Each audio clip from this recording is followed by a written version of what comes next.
नमस्कार श्रोताओं, आज हम आपको एक ऐसी सच्ची घटना सुनाने जा रहे हैं जिसमें डर और तंत्र दोनों की परछाइयां हैं। ये कहानी नोएडा के एक सामान्य मध्यवर्गीय परिवार की है जिसमें 3 बहनें थीं। क्या आपने कभी सुना है कि घर में बिना वजह डरावनी घटनाएं घटने लगे? बिल्कुल, ऐसी घटनाएं अक्सर समाज में चर्चा का विषय बन जाती हैं। 90 के दशक में स्त्री मूवी जैसी कहानियों के इर्द गिर्द असली हादसे भी होने लगे थे, जैसे रोटी मांगने वाली औरत की अफवाह। लोग डर के मारे घरों के बाहर हल्दी, मेहंदी या सिंदूर के छापे लगाते थे ताकि बुरी शक्तियां दूर रहें। ये तो वाकई दिलचस्प है कि समाज किस तरह इन अफवाहों से प्रभावित होता है। लेकिन क्या वाकई कभी किसी ने इन घटनाओं को अपनी आंखों से होते देखा था या ये सिर्फ डर की उपज थी? दरअसल ऐसे डर का मनोवैज्ञानिक असर बहुत गहरा होता है। जब पूरे मोहल्ले में चर्चा होती है कि कोई आत्मा रोटी मांगने आती है, तो लोगों को हर आहट में डर नजर आने लगता है। यही डर धीरे धीरे घर के माहौल को भी निगल जाता है। अब इस परिवार में सबसे बड़ी बेटी के लिए रिश्ता ढूंढा जा रहा था और तभी एक ऐसा व्यक्ति आया जिसे लोग पंडित या मीडियम कहते हैं। क्या ये आम बात थी कि ऐसे लोग कुंडली मिलाने के बहाने घरों में आ जाते थे? जी हाँ, उस दौर में ऑनलाइन प्लेटफॉर्म्स नहीं थे, तो रिश्तों में मध्यस्थता के लिए ऐसे पंडितों या तांत्रिकों की भूमिका अहम थी। ये लोग सिर्फ कुंडली ही नहीं, बल्कि घर परिवार की ऊर्जाओं के बारे में भी बातें करने लगते थे, जिससे परिवार में डर और जिज्ञासा दोनों फैल जाती थी। और जब तांत्रिक ने कहा कि लड़की के साथ कोई बड़ा साया है, तो परिवार को शक नहीं हुआ। डर और चिंता में झकड़े माता पिता अक्सर ऐसे लोगों की बातों पर विश्वास कर लेते हैं, खासकर जब वे किसी समस्या का हल बताने का दावा करते हैं।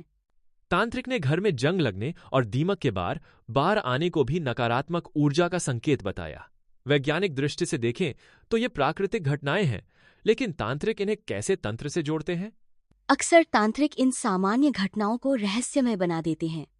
उदाहरण के लिए, लोहे में जंग लगना या दीमक लगना वास्तु और एस्ट्रोलॉजी से जोड़ दिया जाता है, जैसे चंद्र और शनि का मेल, पानी और लोहा।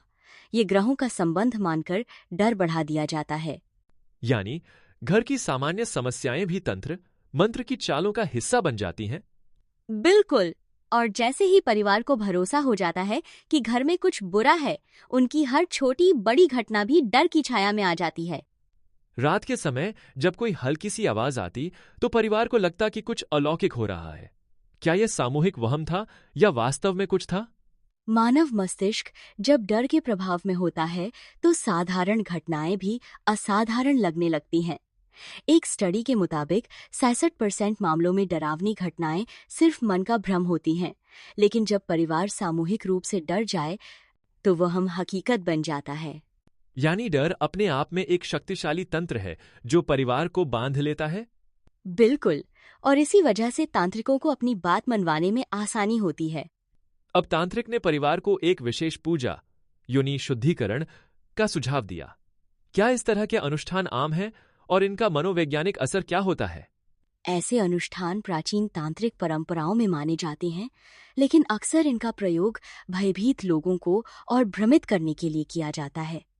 इसमें लड़की को एक विशेष रंग के वस्त्र पहनाकर पूजा के घेरे में बैठाया गया, जिससे उसका आत्मविश्वास और मानसिक स्थिति प्रभावित हो सकती है। ऐसे में क्या परिवार को लगता है कि अब सब कुछ ठीक हो जाएगा? जी, लोग आशा करते हैं कि तांत्रिक उपाय से समस्या समाप्त हो जाएगी, परंतु कई बार समस्या और गहरा जाती है। अनुष्ठान के बाद लड़की के व्यवहार में भारी बदलाव आने लगे। हिंसक प्रवृत्ति, दीवारों पर सिर मारना, टीवी पर कुकर फेंकना। क्या यह वास्तव में आत्मा का असर था या मानसिक असंतुलन? यही सबसे बड़ा सवाल है। मेडिकल साइंस के अनुसार ऐसी स्थितियां डिसोशिएटिव डिसऑर्डर या साइकोसिस का परिणाम हो सकती हैं, मगर ग्रामीण या पारंपरिक समाज में इसे आत्मा या प्रेत का प्रभाव मान लिया जाता है, जिससे सही इलाज नहीं हो पाता। फिर तो ये और खतरनाक हो जाता है जब छोटी बहन को भी खतरा होने लगा। हाँ, कमजोर उम्र के बच्चों पर इस डर का असर और अधिक हो सकता है, जिससे वे खुद भी मानसिक तनाव में आ जाते हैं। इसी बीच एक अनुभवी व्यक्ति ने बताया कि तांत्रिक ने पूजा के नाम पर अपनी सिद्धियों को बढ़ाने के लिए लड़की का इस्तेमाल किया। क्या तांत्रिक अक्सर अपनी शक्तियों के लिए दूसरों का उपयोग करते हैं? बहुत बार ऐसा होता है। कई तांत्रिक अपनी सिद्धियों के विस्तार के लिए किसी साधारण आत्मा को बुलाकर उसे किसी व्यक्ति के साथ बांध देते हैं। इसके पीछे मनोवैज्ञानिक, तांत्रिक और सामाजिक सभी पहलुओं का मेल होता है। इस स्थिति में पीड़ित का क्या होता है? कई बार पीड़ित को पूरी उम्र मानसिक, शारीरिक और सामाजिक कष्ट झेलना पड़ता है। आगे आपने बताया कि आत्माएं समय के साथ शक्तिशाली हो जाती हैं और तांत्रिक उनकी शक्तियों का इस्तेमाल करते हैं। क्या आत्मा के अगले जन्म या मुक्ति का निर्णय उनके कर्मों पर निर्भर करता है? बिल्कुल, तंत्र और अध्यात्म के अनुसार आत्मा का अगला जन्म उसके पिछले कर्मों, पाप, पुण्य और मृत्यु की अवस्था पर निर्भर करता है। कई बार ऐसा भी मानते हैं कि कुछ आत्माएं वर्षों तक मुक्त नहीं हो पाती और शक्तिशाली बनती जाती हैं, जिससे तांत्रिक उन्हें अपने कर्मों में इस्तेमाल करते हैं। तो हर आत्मा नकारात्मक नहीं होती, पर जो फांसी रहती है वो खतरनाक हो सकती है? जी हाँ, यही कारण है कि तांत्रिकों के पास जाने से पहले सोच समझ लेना चाहिए। अक्सर विवाह में अड़चनें, रिश्ते टूटना या शादी के बाद समस्याएं, क्या ये भी पिछले जन्म के कर्मों से जुड़ी होती हैं? ऐसा कहा जाता है कि अगर किसी ने पूर्व जन्म में किसी का वैवाहिक जीवन खराब किया हो, तो इस जन्म में उसे वैसी ही बाधाएं मिल सकती हैं। एस्ट्रोलॉजी में शनि और केतु ग्रह को पाप, पुण्य का लेखा जोखा रखने वाला माना जाता है, जो जीवन के हर चरण में असर डाल सकते हैं। क्या हम अपने वर्तमान कर्मों से इन प्रभावों को कम कर सकते हैं? निश्चित ही सत्कर्म, सेवा और सकारात्मक सोच से जीवन में संतुलन लाया जा सकता है। अंत में जब लड़की की हालत गंभीर हो गई, परिवार ने उसे आश्रम में छोड़ दिया, लेकिन राहत नहीं मिली। क्या हर तंत्र का कोई तोड़ है या कभी-कभी समाधान असंभव हो जाता है?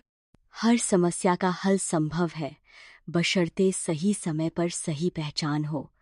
मगर जब डर और अंधविश्वास बहुत गहरा हो जाता है, तो लोग विज्ञान और चिकित्सा की बजाय तंत्र मंत्र का सहारा लेते हैं, जिससे नुकसान बढ़ जाता है।